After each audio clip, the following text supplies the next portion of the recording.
ایک دفعہ کا ذکر ہے، حضرت بلال رضی اللہ تعالی عنہ سے ایک دفعہ کسی نے پوچھا کہ آپ نے پہلی دفعہ حضور نبی کریم صلی اللہ علیہ وآلہ وسلم کو کیسے دیکھا؟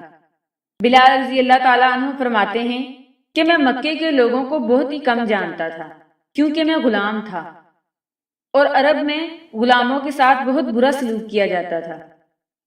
ان کی استطاعت سے بڑھ کر ان سے کام لیا جاتا تھا، تو مجھے کبھی اتنا وقت ہی نہیں ملتا تھا کہ باہر نکل کر لوگوں سے ملوں، لہٰذا مجھے حضور پاک صلی اللہ علیہ وآلہ وسلم یا اسلام یا اس طرح کی کسی چیز کا قطعی علم نہ تھا۔ ایک دفعہ کیا ہوا کہ مجھے سخت بخار نے آ لیا۔ سخت جاڑے کا موسم تھا، انتہائی سخت سردی کی وجہ سے بخار نے مجھے اور بھی کمزور کر کے رکھ دیا، لہٰذا میں نے لحاف اوڑھا اور لیٹ گیا۔ ادھر میرا مالک جو یہ دیکھنے آیا کہ میں جو پیس رہا ہوں یا نہیں، وہ مجھے لحاف اوڑھ کے لیٹا دیکھ کر آگ بگولا ہو گیا۔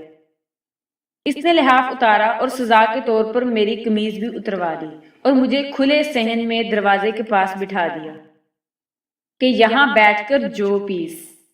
اب سخت سردی اور اوپر سے بخار اور اتنی مشقت والا کام، میں روتا جا رہا تھا اور جو پیستا جا رہا تھا۔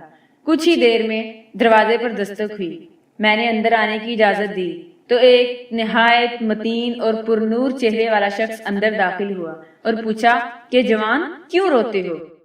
جواب میں نے کہا کہ جاؤ اپنا کام کرو، تمہیں اس سے کیا، میں جس وجہ سے بھی روں، یہاں پوچھنے والے بہت ہیں لیکن مداوع کوئی نہیں کرتا۔ قصہ مختصر کہ بلال نے حضور کو کافی سخت جملے کہے۔ حضور اکرم صلی اللہ علیہ وآلہ وسلم یہ جملے سن کر چل پڑے۔ جب چل پڑے تو بلال نے کہا کہ بس، میں کہتا تھا نا کہ پوچھنے والے سب ہیں لیکن مداوع کوئی نہیں کرتا۔ حضور صلی اللہ علیہ وآلہ وسلم یہ سن کر بھی چلتے رہے۔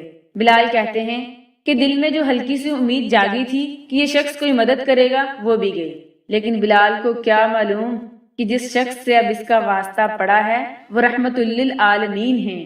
بلال کہتے ہیں کہ کچھ ہی دیر میں وہ شخص واپس آ گیا۔ اس کے ہاتھ میں ایک گرم دودھ کا پیالہ اور دوسرے ہاتھ میں کھجوریں تھیں۔ اس نے وہ کھجوریں اور دودھ مجھے دے دیا اور کہا کھاؤ پیو اور جا کے سو جاؤ۔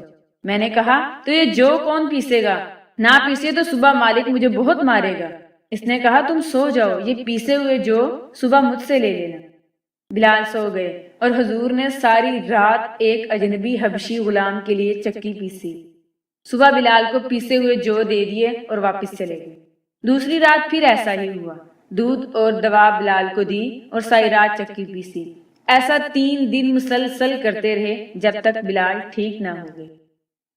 یہ تھا وہ تعارف جس کے بطن سے اس لافانی عشق نے جنم لیا کہ آج بھی بلال کو صحابی رسول بعد میں اور عاشق رسول پہلے کہا جاتا ہے۔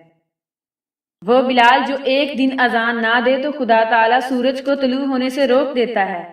اس نے حضور کے وصال کے بعد اذان دینا بند کر دی، کیونکہ جب اذان میں اشہد ان محمد الرسول اللہ تک پہنچتے تو حضور کی یاد میں ہچکیاں بند ہو جاتی تھیں اور زار و کتار رونے لگتے تھے۔ اثار اور قوت کا یہ جذبہ اتنا طاقتور ہے، اللہ ہم سب کو عمل کی توفیق عطا فرمائے۔